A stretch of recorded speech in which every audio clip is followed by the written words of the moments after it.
ಮಳೆ ನಿಂತರೂ ಬೆಂಗಳೂರಿನಲ್ಲಿ ಅನಾಹುತಗಳ ಸರಣಿ ನಿಂತಿಲ್ಲ. ಪ್ರತಿಷ್ಠಿತ ವಿಲ್ಲಾ ನಿವಾಸಿಗಳಿಗೆ ಟೆನ್ಷನ್ ಶುರುವಾಗಿದ್ದು ಯಾಕೆ? ರಾಜಧಾನಿ ಕಾಲುವೆ ಒತ್ತುವರಿ ಮಾಡಿ ವಿಲ್ಲಾ ನಿರ್ಮಿಸಿದ್ರ? ರೇನ್ಬೋ ಲೇಔಟ್ ನಿವಾಸಿಗಳಿಗೆ ನೋಟಿಸ್ ಜಾರಿ. ಇದೆಲ್ಲವನ್ನ ನೋಡೋಣ ಮಳೆ ರಗಳೆ ನ್ಯೂಸ್ ಟಾಪ್ 9ನಲ್ಲಿ. ರಾಜಧಾನಿ ಬೆಂಗಳೂರಿನಲ್ಲಿ ಮಳೆಯಿಂದ ಆಗಿರುವಂತಹ ಅವಾಂತರಗಳು ಅಷ್ಟಿಷ್ಟಲ್ಲ. ಭಾರೀ ಮಳೆ ಸುರಿದ ಪರಿಣಾಮವಾಗಿ ಪ್ರತಿಷ್ಠಿತ ಏರಿಯಾ ವಿಲ್ಲಾಗಳಿಗೆ ಕಂಟಕ ಶುರುವಾಗಿದೆ. ಐಷಾರಾಮಿ ಮನೆಗಳಲ್ಲೂ ಇದೀಗ ಕೆಸರುಮಯವಾಗಿ ಮಾರ್ಪಟ್ಟಿದೆ. ರಾಜಕಾಲುವೆಯಲ್ಲಿ ನೀರು ಸರಾಗವಾಗಿ ಹರಿದು ಹೋಗುತ್ತೆ. ಲೇಔಟ್ಗಳಿಗೆ ನುಗ್ಗಿ ಅವಾಂತರ ತಂದೊಡ್ಡಿದೆ. ಜನರು ವಾಸಿಸುವುದಕ್ಕೂ ಆಗದ ಪರಿಸ್ಥಿತಿ ಉಂಟಾಗಿದೆ. ಕೊಳಚೆ ನೀರು, ಚರಂಡಿ ನೀರೆಲ್ಲವೂ ಕೂಡ ಮನೆಗಳಿಗೆ ನುಗ್ಗಿದ್ದು ಏರಿಯಾ ಗಬ್ಬೆದ್ದು ನಾರ್ತಿದೆ.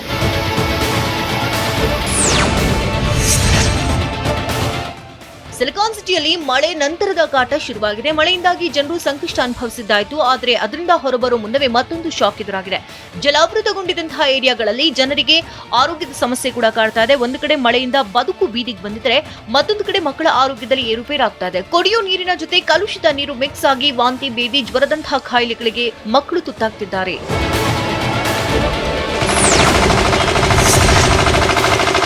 ಮಳೆಹಾನಿ ಪ್ರದೇಶಗಳ ಜಾಗದಲ್ಲೇ ಮಕ್ಕಳಲ್ಲಿ ಆರೋಗ್ಯ ಸಮಸ್ಯೆ ಎದುರಾಗ್ತಾ ಇದೆ. ಯಾಕಂದ್ರೆ ಕೊಳಚೆ ನೀರು ಮನೆಗಳಿಗೆ ಹಾಗೂ ಲೇಔಟ್ಗಳಿಗೆ ನುಗ್ಗಿದ್ರಿಂದಾಗಿ ಸುತ್ತಮುತ್ತಲ ಆಸ್ಪತ್ರೆಗಳಲ್ಲಿ ದಾಖಲಾಗುವ ಮಕ್ಕಳ ಸಂಖ್ಯೆ ಕೂಡ ಹೆಚ್ಚಾಗಿದೆ. ಮಾರತ್ಹಳ್ಳಿ ರೈನ್ಬೋ ಚಿಲ್ಡ್ರನ್ ಆಸ್ಪತ್ರೆಯಲ್ಲಿ ಮಕ್ಕಳು ಹೆಚ್ಚಾಗಿ ದಾಖಲಾಗಿದ್ದಾರೆ. ದಿನಕ್ಕೆ ಒಪಿಡಿಗೆ 500ಕ್ಕೂ ಹೆಚ್ಚು ಮಕ್ಕಳು ಬರ್ತಾ ಇದ್ದಾರಂತೆ. ನಾನಾ ಸಮಸ್ಯೆಗಳಿಂದ ಆಸ್ಪತ್ರೆಗೆ ಜನರು ದಾಖಲಾಗ್ತಿದ್ದಾರೆ.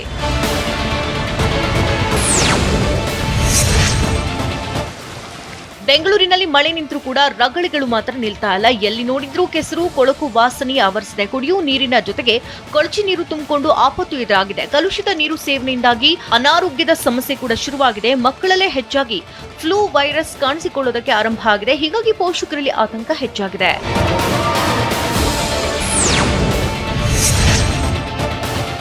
ಮಳೆಯಿಂದಾಗಿ ಕಾಲುವೆ, ಚರಂಡಿ ನೀರೆಲ್ಲ ಸೇರ್ಕೊಂಡು ಏರಿಯಾಗಳಿಗೆಲ್ಲ ನುಗ್ಗಿದೆ. ಹೀಗಾಗಿ ಮಕ್ಕಳಲ್ಲೇ ಹೆಚ್ಚಾಗಿ ಆರೋಗ್ಯ ಸಮಸ್ಯೆ ಎದುರಾಗ್ತಾ ಇದೆ. ಅಲರ್ಜಿ, ಉಸಿರಾಟದ ತೊಂದರೆ, ಶ್ವಾಸಕೋಶದ ಸಮಸ್ಯೆ ಬಾಧಿಸ್ತಾ ಇದೆ. ಕಲುಷಿತ ನೀರು ಸೇವಿಸಿದ ಮಕ್ಕಳಲ್ಲಿ RSV ಪ್ರಾಬ್ಲಮ್ ಶುರುವಾಗಿದ್ದು, ಜ್ವರದ ಟೆಂಪರೇಚರ್ 103ರಿಂದ 104 ಡಿಗ್ರಿಯಷ್ಟು ದಾಖಲಾಗ್ತಾ ಇದೆ. ಹೀಗಾಗಿ ಮಕ್ಕಳಲ್ಲಿ ಅನಾರೋಗ್ಯ ಉಂಟಾಗ್ತಾ ಇರೋದು ಪೋಷಕರನ್ನ ತಲ್ಲಣಗೊಳಿಸುತ್ತೆ.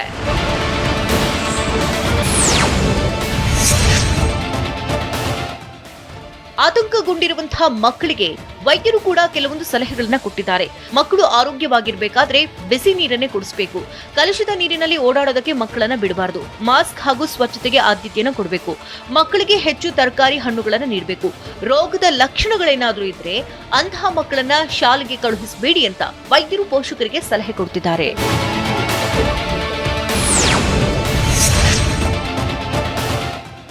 ಬೆಂಗಳೂರಿನ ರೈನ್ಬೋ ಡ್ರೈವ್ ಲೇಔಟ್ನಲ್ಲಿ ಮಳೆಯಿಂದಾಗಿ ಸಾಕಷ್ಟು ಅವಾಂತರಗಳಾಗಿದೆ. ಮಳೆಯಿಂದ ಪ್ರವಾಹ ಹೆಚ್ಚಾಗಿ ಸಂಪೂರ್ಣ ಲೇಔಟ್ಗೆ ನೀರು ನುಗ್ಗಿ ಕೆರೆಯಂತಾಗಿತ್ತು. ಇದೀಗ ಮಳೆ ನಿಂತಿದ್ದು ಕೆಸರುಮಯವಾಗಿದೆ. ಲೇಔಟ್ ರಸ್ತೆ, ಪ್ರತಿಷ್ಠಿತ ವಿಲ್ಲಾಗಳೆಲ್ಲವೂ ಕೆಸರು ತುಂಬಿಕೊಂಡಿದ್ದು ನಿವಾಸಿಗಳು ಕೂಡ ಪರದಾಡ್ತಿದ್ದಾರೆ. ಆದರೆ ರಾಜಕಾಲುವೆ ಒತ್ತುವರಿಯಿಂದಾಗಿಯೇ ಇಷ್ಟೆಲ್ಲ ಅವಾಂತರ ಆಗಿದೆ ಎನ್ನುವಂತಹ ವಿಚಾರ ಸರ್ವೆಯಿಂದ ಗೊತ್ತಾಗಿದೆ.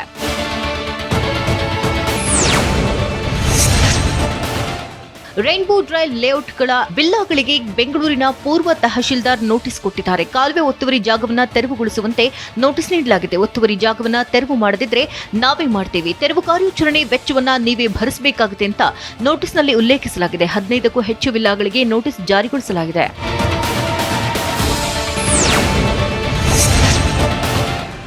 ಮಳೆಯಿಂದಾಗಿ ಸಂಪೂರ್ಣ ರೈನ್ಬೋ ಡ್ರೈವ್ ಲೇಔಟ್ ಮುಳುಗಡೆಯಾಗಿತ್ತು. ನದಿಯಂತೆ ನೀರು ತುಂಬಿಕೊಂಡು ಬೋಟ್ಗಳಲ್ಲಿ, ಟ್ರ್ಯಾಕ್ಟರ್ಗಳಲ್ಲೇ ಜನರು ಸಂಚರಿಸಬೇಕಾದಂತಹ ಪರಿಸ್ಥಿತಿ ಕೂಡ ನಿರ್ಮಾಣವಾಗಿತ್ತು. ಹೀಗಾಗಿ ರೈನ್ಬೋ ಡ್ರೈವ್ ಲೇಔಟ್ನಲ್ಲಿ ಜಿಲ್ಲಾಡಳಿತ ಸರ್ವೆ ಮಾಡಿತ್ತು.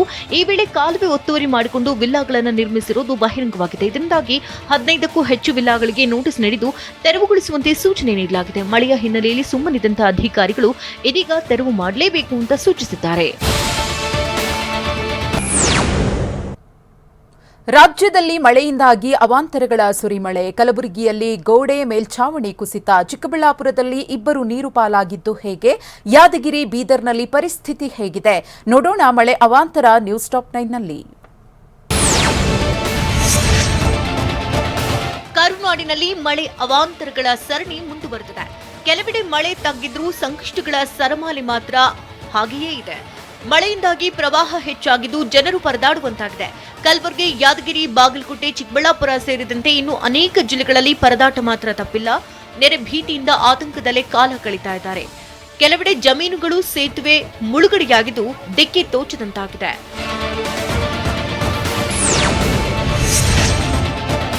ಕಲಬುರಗಿ ಜಿಲ್ಲೆಯ ಯಡ್ರಾಮಿ ತಾಲೂಕಿನ ತೆಲಗಬಾಳ ಗ್ರಾಮದಲ್ಲಿ ರಾತ್ರಿ ಏಕಾಏಕಿ ಮನೆಯ ಗೋಡೆ ಹಾಗೂ ಮೇಲ್ಛಾವಣಿ ಕುಸಿದು ಬಿದ್ದಿದೆ. ಮಳೆಯಿಂದಾಗಿ ಮನೆ ಗೋಡೆ ಬಿದ್ದು ಮಹಿಳೆಗೆ ಗಂಭೀರವಾಗಿ ಗಾಯವಾಗಿದೆ. ಮಹಂತೇಶ್ ಸಜ್ಜನ್ ಅನ್ನೋರಿಗೆ ಸೇರಿದಂತಹ ಮನೆ ಇದಾಗಿದ್ದು ಮನೆಯಲ್ಲಿದ್ದ ಶಿಲ್ಪಾ ಅನ್ನೋರಿಗೆ ಗಾಯವಾಗಿದೆ. ಆದರೆ ಅದೃಷ್ಟವಶಾತ್ ಉಳಿದವರು ಬಚಾವಾಗಿದ್ದಾರೆ. ಮೇಲ್ಛಾವಣಿ ಕುಸಿತ ಇದ್ದಂತೆ ತಕ್ಷಣವೇ ಕುಟುಂಬಸ್ಥರು ಹೊರಬಂದಿದ್ದಾರೆ. ಕಲಬುರಗಿ ಜಿಲ್ಲೆಯ ಅಫಜಲ್ಪುರ ತಾಲೂಕಿನ ಸೊನ್ನಾ ಬ್ಯಾರೇಜ್ ಮಳೆಯಿಂದಾಗಿ ಭರ್ತಿಯಾಗಿದೆ. ಹೀಗಾಗಿ ಸೊನ್ನಾ ಬ್ಯಾರೇಜ್ನಿಂದ 1 ಲಕ್ಷ ಕ್ಯೂಸೆಕ್ಸ್ ನೀರನ್ನು ಬಿಡುಗಡೆ ಮಾಡಲಾಗಿದೆ. ಭೀಮಾ ನದಿಗೆ 1 ಲಕ್ಷ ಕ್ಯೂಸೆಕ್ಸ್ ನೀರು ಬಿಡುಗಡೆ ಮಾಡಿದ್ರಿಂದಾಗಿ ನದಿ ಪಾತ್ರದ ಗ್ರಾಮಗಳಿಗೆ ನೀರು ನುಗ್ಗೋ ಆತಂಕ ಶುರುವಾಗಿದೆ. ಅಫಜಲ್ಪುರ, ಜೇವರ್ಗಿ, ಚಿತ್ತಾಪುರ ತಾಲೂಕಿನಲ್ಲಿ ಆತಂಕ ಮನೆ ಮಾಡಿದೆ. ಹೀಗಾಗಿ ಭೀಮಾ ನದಿ ಸಮೀಪ ಯಾರೂ ಹೋಗದಂತೆ ಜನರಿಗೆ ಅಧಿಕಾರಿಗಳು ಎಚ್ಚರಿಕೆ ಕೊಟ್ಟಿದ್ದಾರೆ.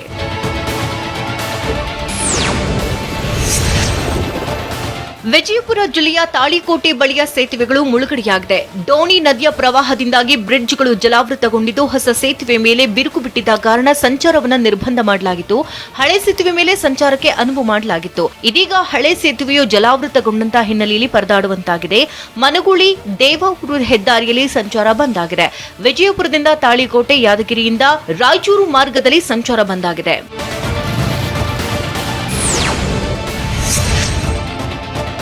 ನಿರಂತರ ಮಳೆಯಿಂದಾಗಿ ಬೀದರ್ ಜಿಲ್ಲೆಯ ಔರಾದ್ ತಾಲೂಕಿನ ಬೋರಾಳ ಗ್ರಾಮದಲ್ಲಿ ಮನೆ ಕುಸಿತವಾಗಿದೆ. ನಿರಂತರ ಮಳೆಯಿಂದಾಗಿ ಮನೆ ಶಿಥಿಲಗೊಂಡಿದ್ದು ಇದೀಗ ಮನೆ ಸಂಪೂರ್ಣ ಕುಸಿದು ಬಿದ್ದಿದೆ. ಕುಟುಂಬ ಬೀದಿಗೆ ಬಂದಿದೆ. ಕವಿತಾ ಧನರಾಜ್ ಮೇತ್ರಿ ಅನ್ನೋರಿಗೆ ಸೇರಿದಂತಹ ಮನೆ ಕುಸಿದಿದೆ. ಸದ್ಯ ಮನೆಯಲ್ಲಿ ಯಾರೂ ಇಲ್ಲದ ಹಿನ್ನೆಲೆಯಲ್ಲಿ ಅನಾಹುತ ತಪ್ಪಿದೆ. ವಾಸಿಸೋಕೆ ಇದ್ದಂತಹ ಮನೆ ಕುಸಿದಿದ್ರಿಂದಾಗಿ ಜನರು ಕಂಗಾಲಾಗಿದ್ದು ಹೀಗಾಗಿ ಸೂಕ್ತ ಪರಿಹಾರ ನೀಡಬೇಕು ಅಂತ ಕುಟುಂಬಸ್ಥರು ಆಗ್ರಹಿಸಿದ್ದಾರೆ.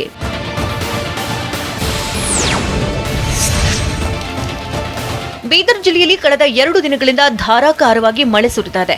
ಮಳೆ ಬಿಡುವು ಕೊಡದಿದ್ದರಿಂದಾಗಿ ಮನೆಯಿಂದ ಹೊರಬರುವುದಕ್ಕೆ ಆಗ್ತಾ ಇಲ್ಲ. ಹೀಗಾಗಿ ಜನಜೀವನ ಸಂಪೂರ್ಣ ಸ್ತಬ್ಧಗೊಂಡಿದೆ. ನಿರಂತರ ಮಳೆಯಿಂದಾಗಿ ನಗರದ ರಸ್ತೆಗಳು ಕೆಸರುಮಯವಾಗಿದೆ. 2 ದಿನದಿಂದ ಕೊಂಚ ಬಿಡುವು ಕೊಡದೆ ಮಳೆ ಸುರಿತಾನೇ ಇದ್ದು ಜನರು ಪರದಾಡುವಂತಾಗಿದೆ.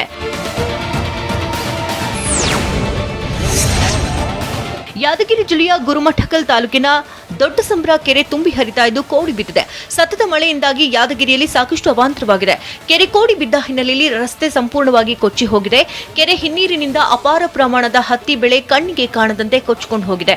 ಹೀಗಾಗಿ ಅನ್ನದಾತರು ಕಂಗಾಲಾಗಿದ್ದಾರೆ. ಯಾದಗಿರಿ ನಗರದಲ್ಲಿ ಮಳೆಯಿಂದಾಗಿ ಏಕೈಕ ಉದ್ಯಾನವನ ಲುಂಬಿನಿ ವನ ಮುಳುಗಡೆಯಾಗಿದೆ. ಸತತ ಮಳೆಯಿಂದಾಗಿ ಸಂಪೂರ್ಣವಾಗಿ ನೀರಿನಲ್ಲಿ ಗಾರ್ಡನ್ ಜಲಾವೃತಗೊಂಡಿದೆ. ಪಾರ್ಕ್ನಲ್ಲಿರುವಂತಹ ಆಟಿಕೆ ವಸ್ತುಗಳೆಲ್ಲವೂ ನೀರು ಪಾಲಾಗಿದೆ.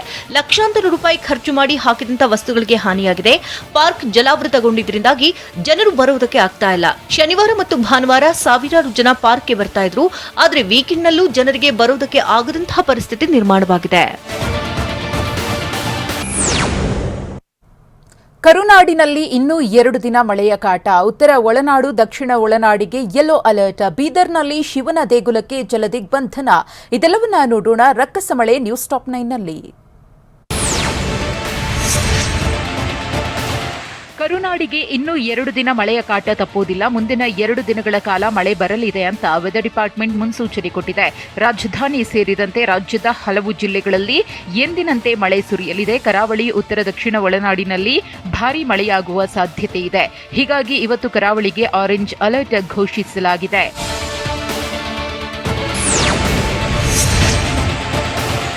ಉತ್ತರ ಒಳನಾಡಿಗೆ ಹಾಗೂ ದಕ್ಷಿಣ ಒಳನಾಡಿಗೆ ಇಂದು ಯೆಲ್ಲೋ ಅಲರ್ಟ್ ಜಾರಿ ಮಾಡಲಾಗಿದೆ. ಮೈಸೂರು, ಮಂಡ್ಯ, ಕೊಡಗು, ರಾಮನಗರ, ಹಾಸನ, ಚಿಕ್ಕಬಳ್ಳಾಪುರ, ಕೋಲಾರ, ತುಮಕೂರು, ಚಿತ್ರದುರ್ಗ, ಬಳ್ಳಾರಿ, ರಾಯಚೂರು ಜಿಲ್ಲೆಗಳಲ್ಲೂ ಭಾರೀ ಮಳೆಯಾಗುವ ಮುನ್ಸೂಚನೆ ನೀಡಲಾಗಿದೆ. ಸಿಲಿಕಾನ್ ಸಿಟಿಯಲ್ಲೂ 2 ರಿಂದ 3 ದಿನ ಭಾರೀ ಮಳೆಯಾಗಲಿದೆ ಅಂತ ಹೇಳಲಾಗ್ತಾ ಇದೆ. ವಾಯುಭಾರ ಕುಸಿತ ಹಿನ್ನೆಲೆಯಲ್ಲಿ ಮೋಡ ಕವಿದ ವಾತಾವರಣ, ಚಳಿ ವಾತಾವರಣ ಕಂಡುಬರ್ತಿದೆ.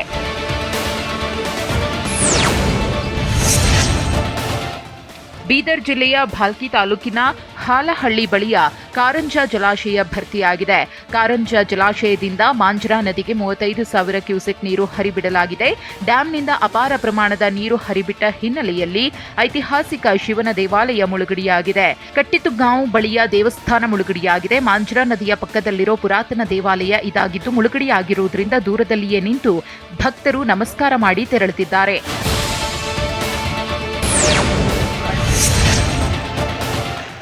ವಿಜಯಪುರದಲ್ಲಿ ಮಳೆ ಆರ್ಭಟಕ್ಕೆ ನಗರದ ಕೆಸಿ ಮಾರ್ಕೆಟ್ನಲ್ಲಿ ಪ್ರವಾಹ ಪರಿಸ್ಥಿತಿ ಉಂಟಾಗಿದೆ. ಮಾರ್ಕೆಟ್ನಲ್ಲಿದ್ದ ಅಂಗಡಿಗಳಿಗೆ ನೀರು ನುಗ್ಗಿ ವ್ಯಾಪಾರಸ್ಥರು ಪರದಾಡುವಂತಾಯಿತು. ಕೆಸಿ ಮಾರ್ಕೆಟ್ನ ರಸ್ತೆಯ ಮೇಲೆ 2 ಅಡಿಯಷ್ಟು ನೀರು ತುಂಬಿಕೊಂಡಿದೆ. ತಗ್ಗು ಪ್ರದೇಶಗಳಲ್ಲಿ ಮಳೆ ನೀರು ನುಗ್ಗಿ ಅವಾಂತರ ಸೃಷ್ಟಿಯಾಗಿದೆ. ಬಿಟ್ಟು ಬಿಡದೆ ಮಳೆ ಸುರಿತಾಯಿತು. ನಗರದ ವಿವಿಧ ರಸ್ತೆಗಳು ಜಲಾವೃತಗೊಂಡಿವೆ. ಹೀಗಾಗಿ ಜನರು ಇನ್ನಿಲ್ಲದಂತೆ ಪರದಾಟ ನಡೆಸುತ್ತಿದ್ದಾರೆ.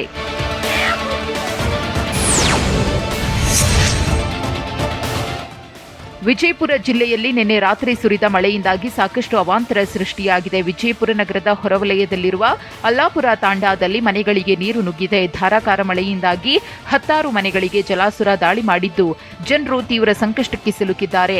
ಮಳೆ ನೀರಿನಲ್ಲೇ ಮನೆಯಲ್ಲಿದ್ದ ವಸ್ತುಗಳೆಲ್ಲ ಹಾಳಾಗಿ ಹೋಗಿವೆ. ಹೀಗಾಗಿ ಮಹಿಳೆ ತನ್ನ ಕಷ್ಟವನ್ನ ಹೇಳಿಕೊಂಡು ಅಳಲು ತೋಡಿಕೊಂಡ್ರು. ಪರಿಸ್ಥಿತಿಗೆ ಒಂದು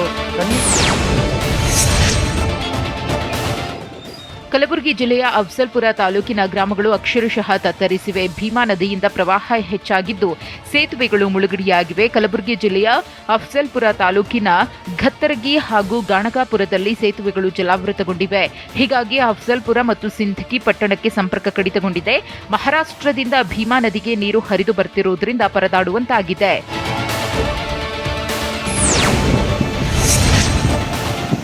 ಯಾದಗಿರಿ ಜಿಲ್ಲೆಯಲ್ಲಿ ಭಾರೀ ಮಳೆಯಿಂದಾಗಿ ಹಳ್ಳಗಳು ಭರ್ತಿಯಾಗಿವೆ. ಹಳ್ಳಗಳ ಭೋರ್ಗರೆತಕ್ಕೆ ಯಾದಗಿರಿ ಜಿಲ್ಲೆಯ ಹುಣಸಗಿ ತಾಲೂಕಿನ ಬೆನಕನಹಳ್ಳಿ ಸೇತುವೆ ಮುಳುಗಡೆಯಾಗಿದೆ. ಹೀಗಾಗಿ ಬೆನಕನಹಳ್ಳಿ ಹಾಗೂ ಸುರಪುರಕ್ಕೆ ವಾಹನ ಸಂಚಾರವನ್ನ ಸ್ಥಗಿತಗೊಳಿಸಲಾಗಿದೆ. ಇದರಿಂದ ಗ್ರಾಮಸ್ಥರು ಪರದಾಡುವಂತಾಗಿದೆ. ಹೀಗಾಗಿ ಸೇತುವೆಯನ್ನ ಮೇಲ್ದರ್ಜೆಗೇರಿಸುವಂತೆ ಗ್ರಾಮಸ್ಥರು ಒತ್ತಾಯ ಮಾಡುತ್ತಿದ್ದಾರೆ.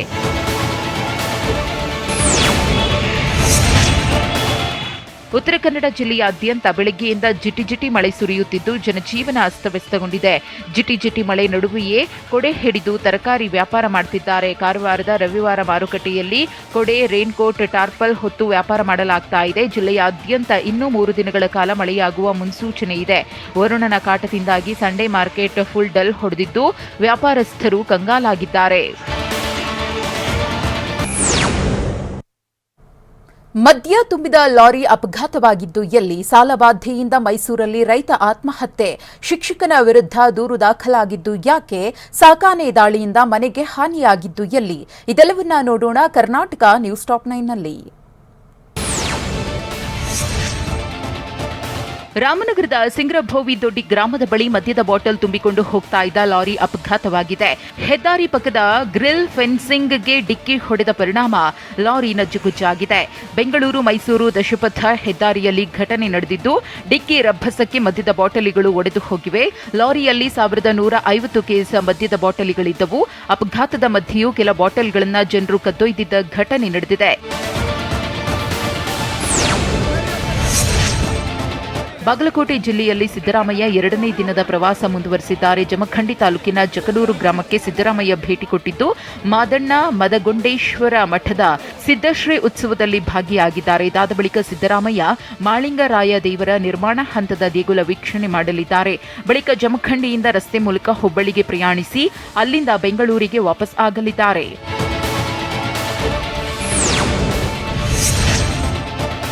ಮೈಸೂರು ತಾಲೂಕಿನ ಹೆಚ್ಡಿಕೋಟೆ ಆಲನಹಳ್ಳಿ ಗ್ರಾಮದಲ್ಲಿ ಆನೆ ಶಿಬಿರದಿಂದ ಗ್ರಾಮಕ್ಕೆ ಸಾಕಾನೆ ನುಗ್ಗಿದೆ. ಮನೆ ಬಾಗಿಲು ಗೋಡೆ ಮುರಿದು ದಾಂಧಲೆ ನಡೆಸಿತು. ರಾಂಪುರ ಆನೆ ಶಿಬಿರದಿಂದ ತಪ್ಪಿಸಿಕೊಂಡು ಬಂದಿದ್ದ ಸಾಕಾನೆ ಗಣೇಶ ಮದವೇರಿ ಅಕ್ರಂ ಪಾಷಾ ಅನ್ನೋರ ಮನೆ ಮೇಲೆ ದಾಳಿ ಮಾಡಿದೆ. ಈ ವೇಳೆ ಮನೆಯಿಂದ ಅಕ್ರಂ ಪಾಷಾ ಕುಟುಂಬದವರು ಹೊರ ಓಡಿ ಬಂದಿದ್ದಾರೆ. ಕುತ್ತಿಗೆಯಲ್ಲಿ ಗಂಟೆ, ಕಾಲಿನಲ್ಲಿ ಸರಪಳಿ ಇದ್ದಿದ್ದರಿಂದ ಆನೆಯನ್ನ ಗ್ರಾಮಸ್ಥರು ಕಟ್ಟಿ ಹಾಕಿದ್ರು. ನಷ್ಟ ಪರಿಹಾರದ ಭರವಸೆ ಬಳಿಕ ಆನೆಯನ್ನ ಬಿಟ್ಟು ಕಳುಹಿಸಲಾಯಿತು.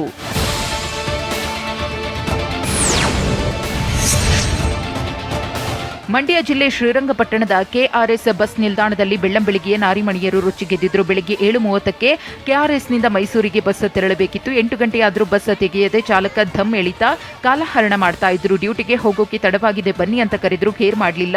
ಇದರಿಂದ ರೊಚ್ಚಿಗೆದ್ದ ಮಹಿಳೆಯರು ಚಾಲಕನಿಗೆ ತೀವ್ರ ತರಾಟೆಗೆ ತೆಗೆದುಕೊಂಡರು. ಸರಿಯಾಗಿ ಆವಾಜ್ ಆಗ್ತಾ ಇದ್ದಂತೆ ಬಸ್ ಚಾಲಕ ನಿರ್ವಾಹಕ ಕೂಡಲೇ ಬಸ್ ಅನ್ನ ಸ್ಟಾರ್ಟ್ ಮಾಡಿ ತೆರಳಿದ್ರು. ಮಂಡ್ಯ ಜಿಲ್ಲೆ ಮಳವಳ್ಳಿ ತಾಲೂಕಿನ ಮುತ್ತತ್ತಿ ಅರಣ್ಯ ಪ್ರದೇಶಕ್ಕೆ ಹೈಫೈ ಕೋತಿಗಳು ಲಗ್ಗೆ ಇಟ್ಟಿವೆ. ಪೆಪ್ಸಿ ಕೋಲಾ ಫಾಂಟಾಗಾಗಿ ವಾನರ ಸೇನೆ ಮುಗಿಬೀಳ್ತಾ ಇದೆ.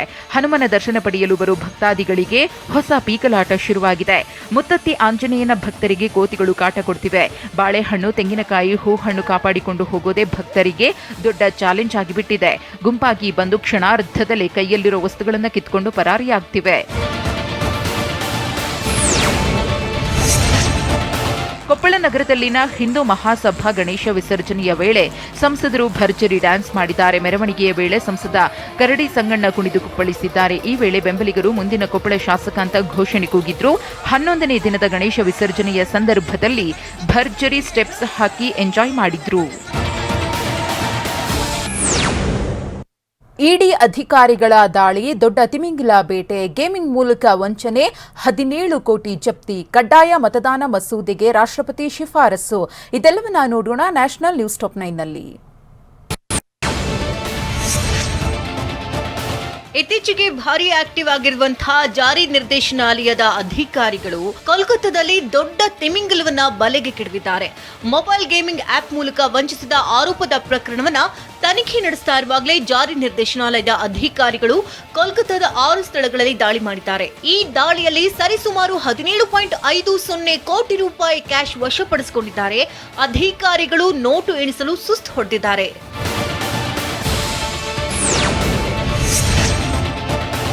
ಬ್ಯಾಂಕ್ ಅಧಿಕಾರಿಗಳೊಂದಿಗೆ ಇಡಿ ಅಧಿಕಾರಿಗಳ ತಂಡ ನಿನ್ನೆ ಕೋಲ್ಕತ್ತಾದ ಗಾರ್ಡನ್ ರೀಚ್ ಪ್ರದೇಶದಲ್ಲಿರುವ ಉದ್ಯಮಿ ಅಮೀರ್ ಖಾನ್ ನಿವಾಸಿಗಳ ಮನೆ ಮೇಲೆ ದಾಳಿ ನಡೆಸಿ 17.5 ಕೋಟಿ ರೂಪಾಯಿ ನಗದು ಮತ್ತು ಆಸ್ತಿ ದಾಖಲೆಗಳನ್ನು ವಶಪಡಿಸಿಕೊಂಡಿದ್ದಾರೆ. ಈ ನಗೆಟ್ಸ್ ಎಂಬ ಮೊಬೈಲ್ ಗೇಮಿಂಗ್ ಆಪ್ ಬಳಕೆದಾರರನ್ನ ವಂಚಿಸಿದ್ದಕ್ಕಾಗಿ ಫೆಡರಲ್ ಬ್ಯಾಂಕ್ ಅಧಿಕಾರಿಗಳು ನೀಡಿದ ದೂರಿನ ಮೇರೆಗೆ ಆರೋಪಿ ಅಮೀರ್ ಖಾನ್ ಮತ್ತು ಇತರರ ವಿರುದ್ಧ ಅಕ್ರಮ ಹಣ ವರ್ಗಾವಣೆ ತಡೆ ಕಾಯ್ದೆ ಅಡಿಯಲ್ಲಿ ಪ್ರಕರಣ ದಾಖಲಿಸಲಾಗಿದೆ.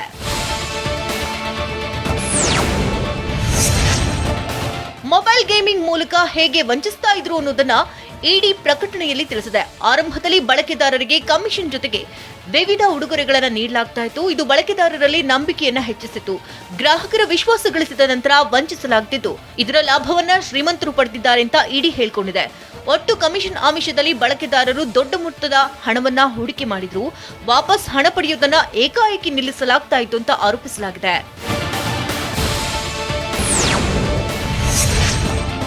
ಕಡ್ಡಾಯ ಮತದಾನ ಮಸೂದೆಯನ್ನ ಪರಿಗಣಿಸುವಂತೆ ರಾಷ್ಟ್ರಪತಿ ದ್ರೌಪದಿ ಮುರ್ಮುರವರು ಶಿಫಾರಸು ಮಾಡಿದ್ದಾರೆ. ಸಂವಿಧಾನದ 117ನೇ ವಿಧಿಯ ಅಡಿಯಲ್ಲಿ ಕಡ್ಡಾಯ ಮತದಾನ ಮಸೂದೆ 2022 ಪರಿಗಣಿಸಲು ಶಿಫಾರಸು ಮಾಡಿದ್ದಾರೆ. ಬಿಜೆಪಿ ಸಂಸದ ದೀಪಕ್ ಪ್ರಕಾಶ್ ಅವರು ಜುಲೈ 22ರಂದು ಈ ಮಸೂದೆಯನ್ನ ಖಾಸಗಿ ಸದಸ್ಯರ ಮಸೂದೆಯಾಗಿ ಮಂಡಿಸಿದ್ರು. ಈ ಖಾಸಗಿ ಮಸೂದೆಯ ಆರ್ಥಿಕ ಪರಿಣಾಮಗಳ ಕಾರಣ ಸದನವು ಅದನ್ನು ಪರಿಗಣಿಸಿ ಅಂಗೀಕರಿಸುವ ಮೊದಲು ರಾಷ್ಟ್ರಪತಿಗಳ ಸಾಂವಿಧಾನಿಕ ಅನುಮೋದನೆಗೆ ಕಳುಹಿಸಲಾಗಿತ್ತು.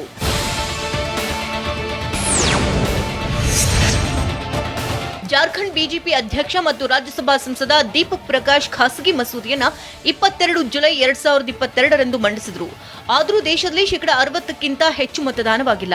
ವಿಶ್ವದಾದ್ಯಂತ ಆಸ್ಟ್ರೇಲಿಯಾ, ಮೆಕ್ಸಿಕೋ, ಗ್ರೀಸ್ನಂತಹ ಹಲವು ದೇಶಗಳಲ್ಲಿ ಮತದಾರರು ಕಡ್ಡಾಯವಾಗಿ ಮತದಾನವಿದೆ. ಅದೇ ರೀತಿ ಮತದಾನ ಕಡ್ಡಾಯ ಮಾಡಬೇಕು ಅಂತ ಮಸೂದೆಯಲ್ಲಿ ಪ್ರಸ್ತಾವನೆ ಸಲ್ಲಿಸಲಾಗಿದೆ.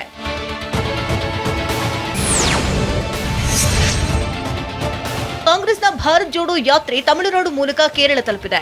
ಇಂದು ಕೇರಳದ ಪಾರಸಲ ಪ್ರದೇಶದಲ್ಲಿ ಯಾತ್ರೆಯನ್ನ ಅದ್ಧೂರಿಯಾಗಿ ಸ್ವಾಗತಿಸಲಾಯಿತು. ಇದರೊಂದಿಗೆ 19 ದಿನಗಳ ಕೇರಳದ ಯಾತ್ರೆ ಆರಂಭ ಆಗಿದೆ. ಈ ಯಾತ್ರೆಯು ಮುಂದಿನ 19 ದಿನಗಳ ಕಾಲ ರಾಜ್ಯದ ಹಲವು ಭಾಗಗಳಲ್ಲಿ ಸಂಚರಿಸಿ ಸೆಪ್ಟೆಂಬರ್ 30ರಂದು ಕರ್ನಾಟಕವನ್ನು ತಲುಪಲಿದೆ.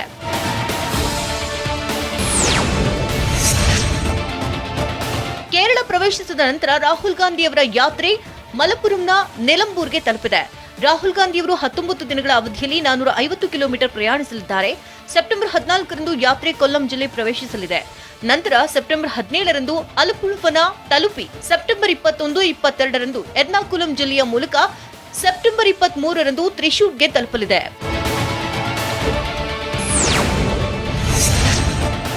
ಅಮೆರಿಕದ ಮಾಜಿ ಅಧ್ಯಕ್ಷ ಡೊನಾಲ್ಡ್ ಟ್ರಂಪ್ ಅವರು ಭಾರತದೊಂದಿಗಿನ ಅಮೆರಿಕದ ಸಂಬಂಧದ ಬಗ್ಗೆ ಮಾತನಾಡಿರುವಂತಹ ಕ್ಲಿಪ್ ವೈರಲ್ ಆಗಿದೆ. ಭಾರತ ಮತ್ತು ಅಮೆರಿಕ ಉತ್ತಮ ಗೆಳೆಯರು ಅಂತ ಟ್ರಂಪ್ ಹೇಳಿದ್ದಾರೆ.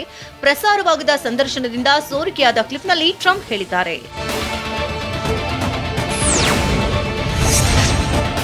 ಭಾರತದ ಬಗ್ಗೆ ಡೊನಾಲ್ಡ್ ಟ್ರಂಪ್ ನೀಡಿರುವಂತಹ ಸ್ಲೋಗನ್ ಟಿವಿ ಸಂದರ್ಶನದಿಂದ ಬಂದಿದ್ದು, ಅದು ಇನ್ನೂ ಬಿಡುಗಡೆಯಾಗಬೇಕಿದೆ. ಈ ಸೋರಿಕೆಯಾದ ವಿಡಿಯೋದಲ್ಲಿ ಭಾರತ ಮತ್ತು ಅಮೆರಿಕ ಉತ್ತಮ ಸ್ನೇಹಿತರು ಅಂತ ಹೇಳಿದ್ದಾರೆ. ಅವರ ಹೇಳಿಕೆ ಮುನ್ನೆಲೆಗೆ ಬಂದಿದ್ದರಿಂದಾಗಿ 2024ರ ಅಮೆರಿಕ ಅಧ್ಯಕ್ಷೀಯ ಚುನಾವಣೆಗೂ ಮುನ್ನವೇ ಅಮೆರಿಕದಲ್ಲಿ ನೆಲೆಸಿರುವಂತಹ ಭಾರತೀಯ ಸಮುದಾಯವನ್ನ ಸೆಳೆಯುವಂತಹ ಯತ್ನ ಆರಂಭಿಸಿದ್ದಾರೆ ಅಂತ ಹೇಳಲಾಗ್ತದೆ. ಉದ್ಘಾಟನಾ ಪಂದ್ಯದಲ್ಲಿ ಸ್ಟುವರ್ಟ್ ಬಿನ್ನಿ ಪರಾಕ್ರಮ. ಕೊಹ್ಲಿಯಲ್ಲಿ ನನಗಿಂತ ಹೆಚ್ಚು ಕೌಶಲ್ಯವಿದೆ ಅಂದಿದ್ಯಾರು? ಸೈಮಾ ಅವಾರ್ಡ್ನಲ್ಲಿ ತಾರಾ ರಂಗು. ಕಬ್ಜಾ ನಟಿಗೆ ಹುಟ್ಟುಹಬ್ಬದ ಸಂಭ್ರಮ. ಇದೆಲ್ಲವನ್ನ ನೋಡೋಣ ಎಂಟರ್ಟೈನ್ಮೆಂಟ್ ನ್ಯೂಸ್ ಟಾಪ್ 9ನಲ್ಲಿ. ಕಾನ್ಪುರ್ನ ಗ್ರೀನ್ ಪಾರ್ಕ್ ಮೈದಾನದಲ್ಲಿ ನಡೆದ road safety world series T20 ಟೂರ್ನಿಯ ಉದ್ಘಾಟನಾ ಪಂದ್ಯದಲ್ಲಿ ಸೌತ್ ಆಫ್ರಿಕಾ ಲೆಜೆಂಡ್ಸ್ ವಿರುದ್ಧ ಇಂಡಿಯಾ ಲೆಜೆಂಡ್ಸ್ ತಂಡ 61 ರನ್ಗಳ ಜಯ ಗಳಿಸಿದೆ. ಪಂದ್ಯದಲ್ಲಿ ಭಾರತದ ಸ್ಟುವರ್ಟ್ ಬಿನ್ನಿ ಸ್ಫೋಟಕ ಬ್ಯಾಟಿಂಗ್ ನಡೆಸಿದರು. 42 ಬಾಲ್ಗಳಲ್ಲಿ ಬಿನ್ನಿ 82 ರನ್ಗಳನ್ನು ಸಿಡಿಸಿದ್ರು. ಅಬ್ಬರದ ಬ್ಯಾಟಿಂಗ್ ನಡೆಸಿದ ಬಿನ್ನಿ ಪಂದ್ಯ ಶ್ರೇಷ್ಠ ಪ್ರಶಸ್ತಿ ಪಡೆದುಕೊಂಡರು. ಚೆಸ್ಟರ್ಲೆ ಸ್ಟ್ರೀಟ್ನ ರಿವರ್ ಸೈಡ್ ಗ್ರೌಂಡ್ನಲ್ಲಿ ನಡೆದಂತಹ ಇಂಗ್ಲೆಂಡ್ ಮಹಿಳೆಯರು ಮತ್ತು ಭಾರತ ಮಹಿಳೆಯರ ನಡುವಿನ ಮೊದಲನೇ T20 ಪಂದ್ಯದಲ್ಲಿ ಇಂಗ್ಲೆಂಡ್ ತಂಡ 9 ವಿಕೆಟ್ಗಳ ಜಯ ಗಳಿಸಿದೆ. ಮೊದಲು ಬ್ಯಾಟಿಂಗ್ ಮಾಡಿದಂತಹ ಭಾರತೀಯ ತಂಡ 20 ಓವರ್ಗಳಲ್ಲಿ 7 ವಿಕೆಟ್ ಕಳೆದು 132 ರನ್ ಗಳಿಸಿತು. ಗುರಿ ಬೆನ್ನತ್ತಿದಂತಹ ಇಂಗ್ಲೆಂಡ್ 13 ಓವರ್ಗಳಲ್ಲಿ 1 ವಿಕೆಟ್ ನಷ್ಟಕ್ಕೆ 134 ರನ್ ಬಾರಿಸಿ ಗೆಲುವನ್ನ ಚರಿಸಿತು. ಟೀಂ ಇಂಡಿಯಾದ ನಾಯಕ ವಿರಾಟ್ ಕೊಹ್ಲಿ ನನಗಿಂತಲೂ ಹೆಚ್ಚು ಕೌಶಲ್ಯಶಾಲಿ ಅಂತ ಬಿಸಿಸಿಐ ಅಧ್ಯಕ್ಷ ಸೌರವ್ ಗಂಗೂಲಿ ಹೇಳಿದ್ದಾರೆ. ಕ್ಯಾಪ್ಟನ್ಸಿಯಲ್ಲಿ ಹೋಲಿಕೆ ಮಾಡುವುದು ಸರಿಯಲ್ಲ, ಆದರೆ ಕೌಶಲ್ಯ ಗಮನಿಸಿದ್ರೆ ಕೊಹ್ಲಿ ನನಗಿಂತಲೂ ಹೆಚ್ಚು ಕೌಶಲ್ಯ ಹೊಂದಿದ್ದಾರೆ ಅಂತ ಗಂಗೂಲಿ ಹೇಳಿಕೊಂಡಿದ್ದಾರೆ.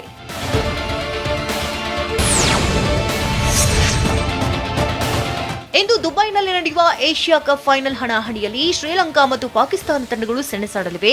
ಈ ಏಷ್ಯಾ ಕಪ್ನಲ್ಲಿ ಫೈನಲ್ ಪ್ರವೇಶಿಸಿದ್ದಕ್ಕೆ ಶ್ರೀಲಂಕಾ ನಾಯಕ ದುಸನ್ ಶನಕ ಸಂತಸ ವ್ಯಕ್ತಪಡಿಸಿದ್ದಾರೆ. ಆಡಿದ ಏಷ್ಯಾ ಕಪ್ ಟೂರ್ನಿಗಳಲ್ಲಿ ಈ ಬಾರಿಯದು ನಮ್ಮ ಪಾಲಿನ ಬೆಸ್ಟ್ ಏಷ್ಯಾ ಕಪ್ ಟೂರ್ನಿಯಾಗಿದೆ ಅಂತ ಶನಕ ಅಭಿಪ್ರಾಯಪಟ್ಟಿದ್ದಾರೆ. ಇಂದು ಏಷ್ಯಾ ಕಪ್ ಫೈನಲ್ ಪಂದ್ಯದಲ್ಲಿ ಶ್ರೀಲಂಕಾ ಮತ್ತು ಪಾಕಿಸ್ತಾನ ತಂಡಗಳು ಕಾದಾಡ್ತಾ ಇದೆ. ಏಷ್ಯಾ ಕಪ್ ಇತಿಹಾಸವನ್ನು ಗಮನಿಸಿದ್ರೆ ಹೆಚ್ಚು ಬಾರಿ ಟ್ರೋಫಿ ಗೆದ್ದ ಹಿರಿಮೆ ಟೀಂ ಇಂಡಿಯಾ ಹೆಸರಿನಲ್ಲಿದೆ. ಭಾರತ ತಂಡ ಒಟ್ಟು 7 ಬಾರಿ ಟ್ರೋಫಿಯನ್ನ ಗೆದ್ದಿದೆ. ಇನ್ನು ದ್ವಿತೀಯ ಸ್ಥಾನದಲ್ಲಿರುವಂತಹ ಶ್ರೀಲಂಕಾ 5 ಬಾರಿ ಪ್ರಶಸ್ತಿಯನ್ನ ಜಯಿಸಿದೆ. ಪಾಕಿಸ್ತಾನ ತಂಡ 2 ಬಾರಿ ಟ್ರೋಫಿ ಗೆದ್ದಿದೆ.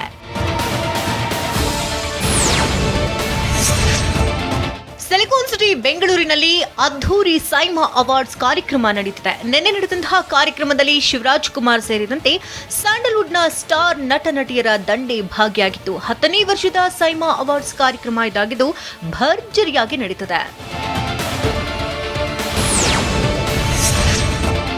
ಸೈಮಾ ಅವಾರ್ಡ್ ಕಾರ್ಯಕ್ರಮ ಬೆಂಗಳೂರಿನಲ್ಲಿ ನಡೀತಾ ಇದ್ರೂ ಕೂಡ ಸ್ಯಾಂಡಲ್ವುಡ್ನ ಕೆಲವು ಗಣ್ಯರನ್ನ ಕಡೆಗಣಿಸಲಾಗಿದೆ. ಚಿತ್ರೋದ್ಯಮದ ಮಂದಿಗೆ ಸರಿಯಾಗಿ ಆಹ್ವಾನ ನೀಡಿಲ್ಲ ಅಂತ ನಿರ್ಮಾಪಕರ ಸಂಘದ ಅಧ್ಯಕ್ಷ ಉಮೇಶ್ ಬಣಕಾರ್ ಹಾಗೂ ಕೆಲವರು ಆಕ್ರೋಶ ವ್ಯಕ್ತಪಡಿಸಿದ್ದಾರೆ. ಸೈಮಾ ಅವಾರ್ಡ್ಸ್ ಕೊನೆಯ ದಿನದ ಕಾರ್ಯಕ್ರಮ ಸಂಜೆ ನಡೆಯಲಿದೆ.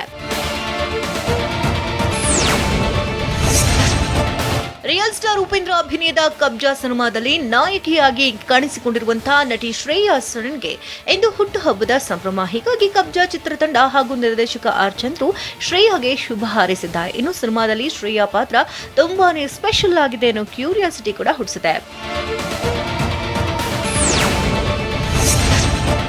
ರಾಕಿಂಗ್ ಸ್ಟಾರ್ ಯಶ್ ಮುಂದಿನ ಸಿನಿಮಾ ಯಾವುದು, ಯಾವಾಗ ಅಪ್ಡೇಟ್ ಕೊಡ್ತಾರೆ ಅಂತ ಅಭಿಮಾನಿಗಳು ಕಾಯ್ತಿದ್ದಾರೆ. ಆದ್ರೀಗ ಯಶ್ ಮಾತನಾಡಿ, ನಾನೇನೇ ಮಾಡಿದ್ರು ಕರೆಕ್ಟ್ ಆಗಿ ಮಾಡ್ತೀನಿ, ಕರೆಕ್ಟ್ ಟೈಮ್ಗೆ ಮಾಡ್ತೀನಿ, ಸದ್ಯದಲ್ಲಿಯೇ ಎಲ್ಲಾ ಪ್ಲಾನ್ ಮಾಡಿ ತಿಳಿಸ್ತೀನಿ ಅಂತ ಹೇಳಿದ್ದಾರೆ. ಹೀಗಾಗಿ ಯಶ್ ಅದ್ಯಾವ ಸಿನಿಮಾ ಮಾಡ್ತಾರೆ, ಹೇಗೆ ಪ್ಲಾನ್ ಮಾಡಿದ್ದಾರೆ ಅನ್ನೋ ಕುತೂಹಲಕ್ಕೆ ಸದ್ಯದಲ್ಲಿಯೇ ಉತ್ತರ ಸಿಗಲಿದೆ ಅನ್ನೋ ಸೂಚನೆ ಕೊಟ್ಟಿದ್ದಾರೆ.